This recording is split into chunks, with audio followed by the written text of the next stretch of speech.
Sian POV. Napahinto ako mula sa pag-scroll ng laptop ko, nang dumaan sa newsfeed ko ang isang video mula sa isang press conference. It was taken 2 days ago. Binanggit ni Rigor ang pangalan ng isang pamilyar na restaurant, at nagulat ako dahil ito pala ang nagmamay-ari ng restaurant na nagpabagsak sa restaurant ko sa Antipolo. Kuyom ko ang aking mga kamao, at tagis-bagang at matiim na tumitig sa mukha nito, mula sa aking laptop na nakapatong sa aking wooden table. What are his plans against me? Alam kong hindi lang sa Antipolo branch ang punterya nito. Maybe as of now, he's been planning on how to down my other branches.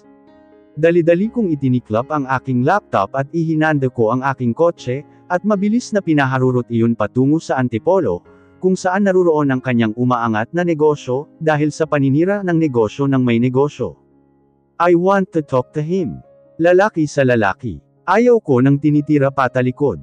Ano ba ang kasalanan ko para gawin niya ito sa akin? Napaisip ako habang nagmamaneho. Hindi kaya ay may galit pa rin sa akin si Rigor, dahil sa nangyaring biglaang kasalan namin ni Isabel noon. Pero hindi sapat na dahilan iyon, para gawin ang bagay na iyon. Tiimbagang akong pumasok ng walang palm sa loob ng mamahaling restaurant na iyon. Dahil sa galit na ekspresyon ng aking mukha, ang lahat ng pares ng mga mata ay nakatutok sa akin. Good morning sir. I want to talk to the owner of this restaurant. Direkta kong wika. Nagulat ang lahat dahil sa lakas ng boses ko. Lalo na ang babaeng kaharap ko ngayon sa counter. I am the manager here, if you want to talk about something. Is Rigor the owner of this?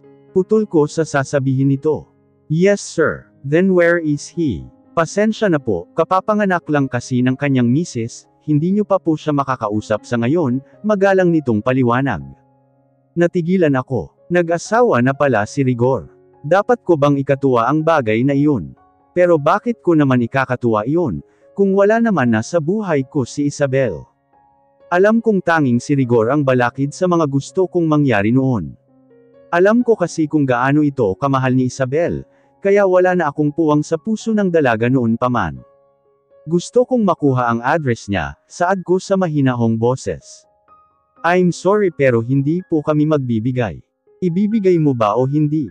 Mariin kong wika. Taranta namang isinulat nito ang address ni Rigor, mula sa maliit na card. Nandito po. Thank you. Iyon lang at kaagad na akong lumayo sa lugar na iyon. Sa Antipolo pa rin ang address ni Rigor. Siguro mga ilang minuto lang ay narating ko rin ang bahay nito. Huminto ako sa isang malaking gate. Magandang umaga po, sino po sila? Narinig kong tanong ng security guard. I want to talk Rigor. I am Sian Larson, one of his friends. Pagsisinungaling ko. Kaagad namang binuksan nito ang gate, at pinapasok ako. Hindi pa man ako nakakahakbang patungo kinaroroonan ng napakalaking bahay sa loob, sumalubong na kaagad sa akin ang taong kailangan ko.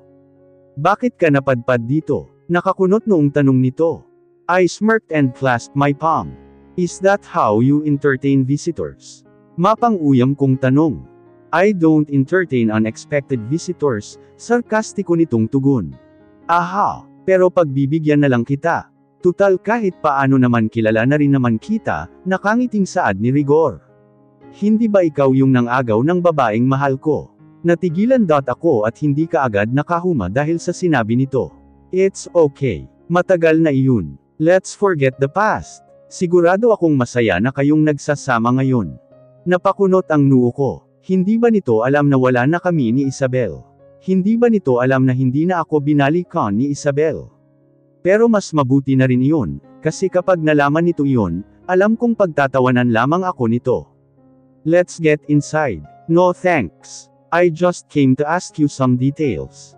What details? Details on how you easily collapsed my business. Seryoso kong wika, habang nakakuyom pa rin ang aking kamao.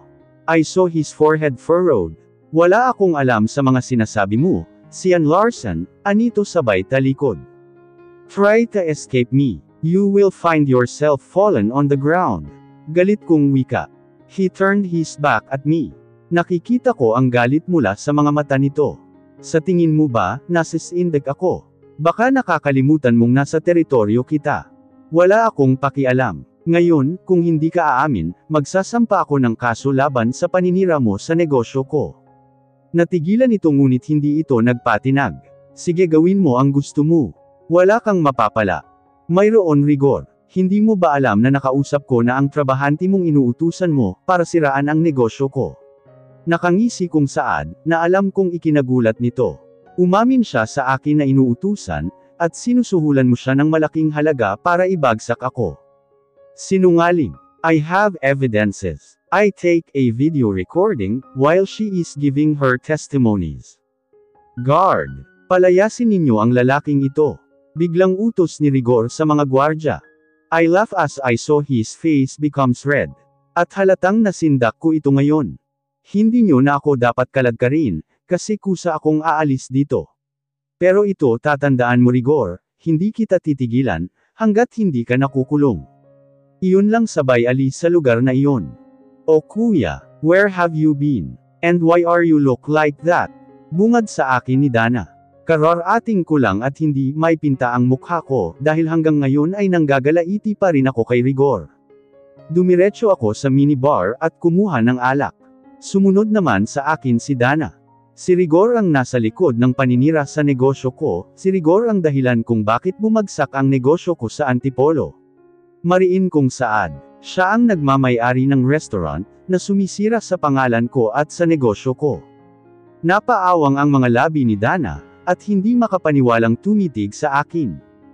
Are you sure kuya? Tinapunan ko lang ito ng masamang tingin, sabay tungga ng alak. I'm sorry, pero hindi ko lang lubos maisip na si Rigor. I mean, I just can't believe. Sa pagkakaalam ko, mahirap lang si Rigor, at hindi pa nga siya nakapagtapos ng pag-aaral noon, katulad ng kwento ni Isabel dati. I don't even know Dana. Then, what are your plans?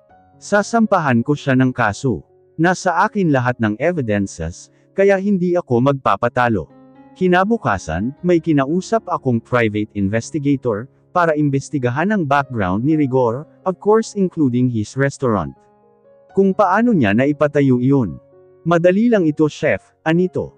Humanda sa akin si Rigor, kung nakaya niyang ibagsak ako, mas ilulugmok ko siya.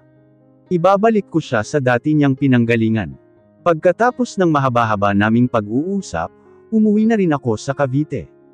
Isabel POV, may kausap ka ba kahapon? Tanong ko habang pinapadidi si baby. Wala, tugon ni Rigor at tila kay lalim ng iniisip.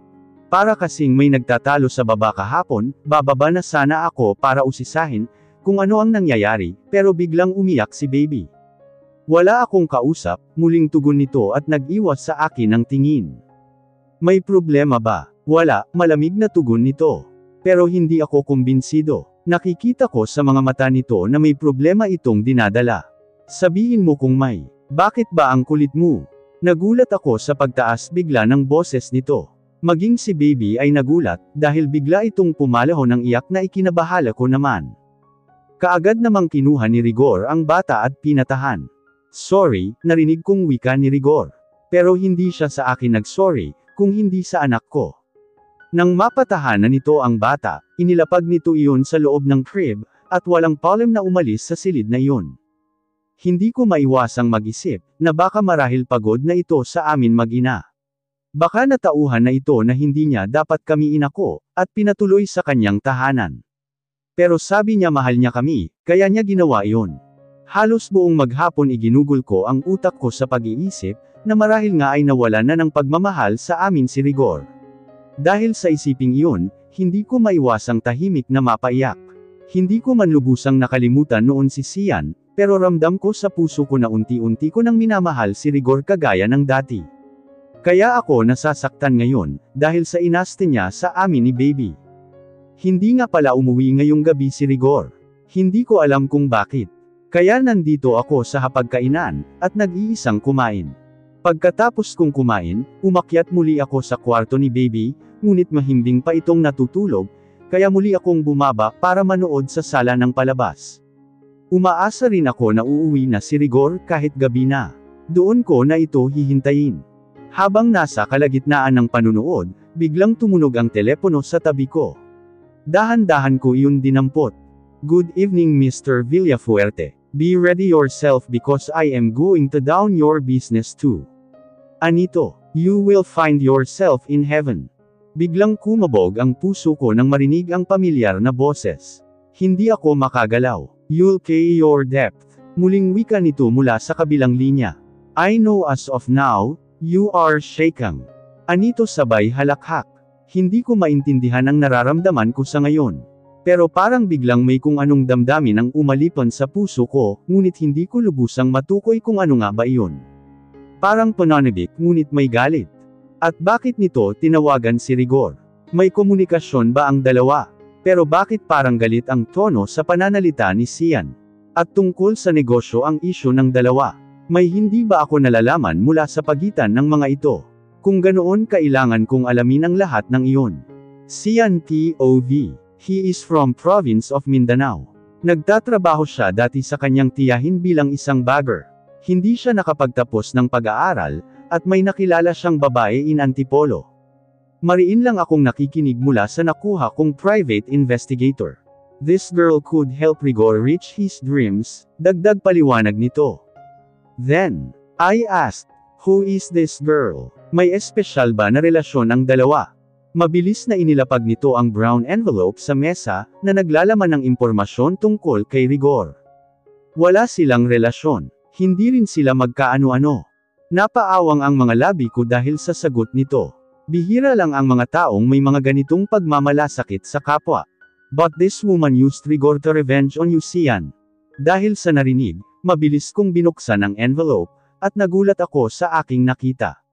Si Rebecca. Yes. It's Rebecca Serafin, your ex-girlfriend. Ginagamit niya si Rigor para maghiganti sa'yo. Mabilis kong nilamukos ang larawan ni Rebecca. Kuyong ko ang aking mga kamao dahil sa galit. Ito ang tatandaan mo. Lintik lang ang walang ganti. Parang sirang plaka na nagpaulit-ulit ang mga katagang iyon noon, na binitiwan sa akin ni Rebecca. Humanda siya sa akin. Akmang hahakbang na sana ako palabas. Ngunit mabilis akong napahinto sa paghakbang ng magsalita ang private investigator. Where are you going? Pupuntahan ko si Rebecca. Hindi mo siya makikita, kahit halugugin mo pa ang buong Pilipinas Sian.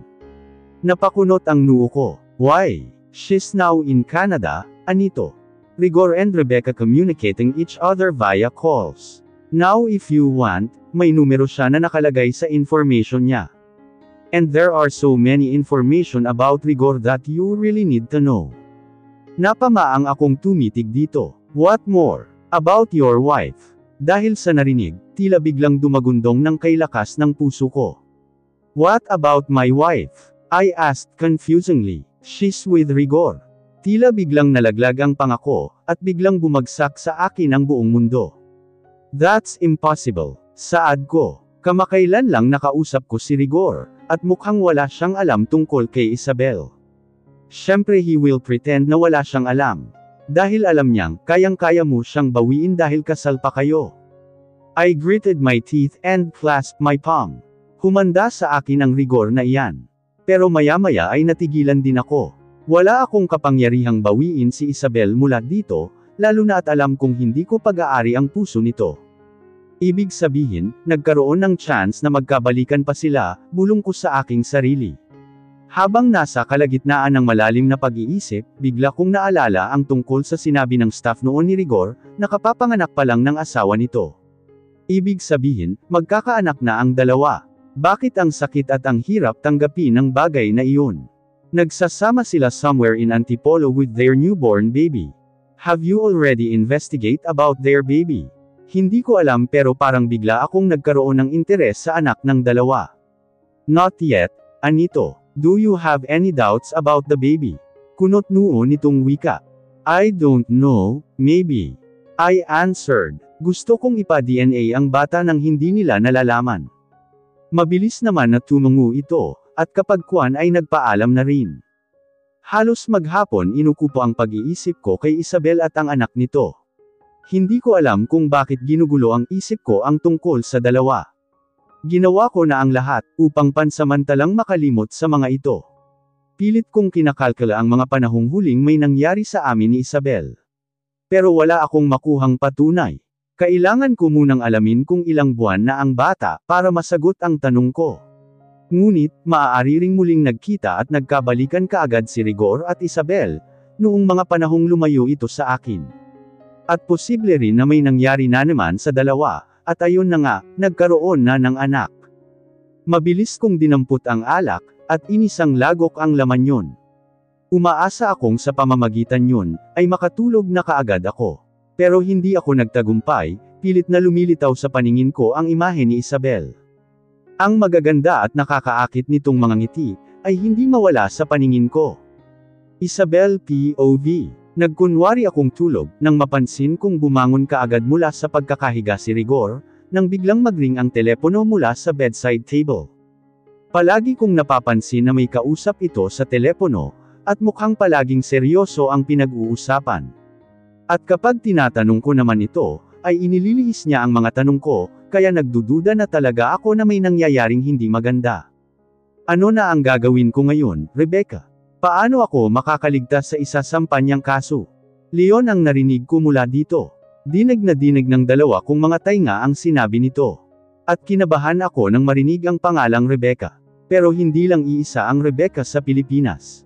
Labas na ako dyan. Ang tugon naman sa kabilang linya. Anong labas? Hindi mo ba naaalala kung gaano mo ako pinilit na pumayag sa gusto mo? Hindi kita kano-ano pero pumayag pa rin ako. Mataas ang boses na wika ni Rigor. At hindi mo rin ba natatandaan? Na bilang kabayaran, ibinigay ko sa iyo ang pag-aari kong restaurant. Binihisan kita, pinalamon at pinayaman kita Rigor. At sobra-sobra pa iyon kung tutuusin.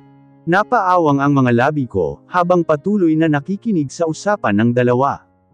Hoy Rebecca Serafin, ani Rigor, huwag mo akong susumbatan. Natigilan ako, Lisa lang ang kilala kong Rebecca Serafin, at iyon ay ang babaeng karelasyon ni Sian noon. Gusto kong pantayan si Sian sa katayuan niya sa buhay, kaya pumayag ako sa gusto mo. Pumayag ako para kahit paano, makapaghiganti ka rin kay Sian Rebecca. Halos dinig ko na ang tunog ng puso ko habang nakikinig. Anong paghihiganti ang sinasabi nito? Bakit naman maghihiganti si Rebecca kay Sian? Hanggang ngayon, alam kong mahal pa rin ni Rebecca at Sian ang isa't isa.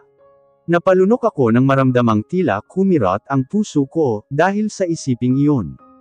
Basta, bahala ka na kung paano mo lulusutin si Sian. Buhay mo yan. Anito, ang mahalaga, nagawa mong sir-on ang negosyo niya. At hindi lang iyon, nagawa mo pa ang ipabagsak iyon sa napakadaling proseso. Iyon lang at kaagad na naputol ang linya. Napasigaw ako nang biglang sip-in ni Rigor ang bedside table, at ihagis ang telepono. Maging ito man ay nagulat din na gising pa rin ako, at maaaring narinig ko ang pinag-uusapan nila. Kanina kapagising, hindi ko alam kung paano ito sasagutin. Panay lang ang paglunok ko ng sarili kong laway. Sumagot ka, nanlilisik ang mga matang wika ni Rigor, kaya naman, halos panawa na ako ng ulirat, dahil sa sobrang takot at kaba, lalo na at nakikita ko kung gaano nanlilisik ang mga mata nito. Oo, sagot ko. Manloloko ka Rigor, gaaman sa kapangyarihan. Kaya ka pumayag sa gusto ni Rebecca dahil lang sa pera. At hindi mo na inisip na may tinatapakan ka ng tao. Ibinagsak mo ang negosyo niya. Dahil sa narinig, tila hindi nagustuhan ni Rigor ang sinabi ko. Lumapit ito sa akin, at hinawakan ng mahigpit ang braso ko. Dahil mahal na mahal kita. Mariin itong wika. Alam kong mahal mo pa rin si Sian. Gusto kong magkasing yaman kami o higit pa sa kayamanan niya, para mahalin mo rin ako, mariin nitong tugon. Sa tingin mo ba, mamahalin pa kita niyan? Nagawa mong manira ng kapwa mo, para sa sarili mong pangangailangan at kapakanan. Sayang, unti-unti pa naman sana kitang minamahal, iyon lang at pilit na ko mawala dito. Biglang natahimik si Rigor. Tumayo ako at bumaba sa kama. Saan ka pupunta? Madilim ang anyo ng mukha na tanong nito. Maraming salamat sa mga naitulong mo sa akin, salamat kasi nagawa mo akong tanggapin kasama ang anak ko. Pero hindi ko na kaya pang magtagal dito, lalo na at alam kong pinapakain mo kami sa maling pamamaraan, matapang kong wika. At sa tingin mo ba, papayag ako? Nag-aapoy ang mga mata nito dahil sa galit. Hindi ko maiwasang kabahan, lalo na nang makita kong may kung anong bagay, ang binunot nito mula sa drawer. Gusto mo bang mawala kasama ng anak mo? Nakangising saad nito habang nakatutok sa akin ang hawak niya. Para akong namagneto at hindi makagalaw sa aking kinatatayuan. Namalayan ko na lamang na nakagalaw ako, ngunit wala na si Rigor at nandoon na ito sa kwarto ni Baby. Halos lumuhad na ako sa pagmamakaawa, na huwag niyang sasaktan ang anak namin ni Sian. Sayang, anak pa naman ang turing ko sa'yo, anito na parang nakahit-hit ng pinagbabawal na gamot. Nakatutok ang dulo ng hawak nito sa noo ng anak ko. Huwag Rigor. Umiiyak kong pakiusap, pero tila wala itong naririnig. Si Sian ang ama mo, at kamukha mo ang iyong ama. Mas maiging mawala ka na ngayon din. Anito sabay halakhak. Huwag Rigor. Maawa ka. Nakangising lumingon sa akin si Rigor, at ibinaba nito ang kanyang hawak. Okay, madali naman akong kausap, Anito. Pero sa isang kondisyon, Anito. Anong kondisyon? Tanong ko habang pinapahid ang mga luha ko.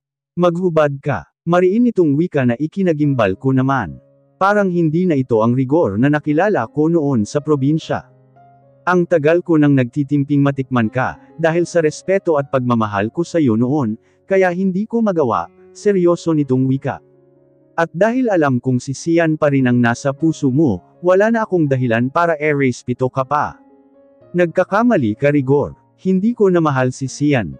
Sinaktan niya ako. Niloko niya ako. Paano mo nasasabing mahal ko pa rin siya? Hindi ko makapaniwalang tanong. Wala akong ibang nararamdaman ngayon sa kanya, kung hindi ang galit. Dahil sa sinabi ko, natahimik ito at biglang kay lalim na iniisip. Totoo ba iyan Isabel? Oo. Dahil sa narinig, nakita kong dahan-daang binitiwan ni Rigor ang hawak nito. At mahigpit akong niyakap. Walang katapusan ang paghingi nito sa akin ng sorry. Umiyak pa ito sa harapan ko dahil sising-sisi daw ito sa kanyang ginawa sa amin ni Baby. Nagmakaawa itong patawarin ko. Ngunit, may nabuo akong desisyon sa aking isip. Lilisanin ko ito bukas na bukas. Ayaw kong magtagal pa sa poder nito. Parang hindi na ito si Rigor. Ang laki na ng ipinagbago niya. Hindi ko na siya kilala. Palihim kong ihinanda ang mga gamit namin ni Baby. Kailangan kong mapagtagumpayan ang mga plano ko. Siguro muli kong pupuntahan sina Pia at Aling Petra, para doon muna makituloy. Alam ko namang hindi nila ako pababayaan.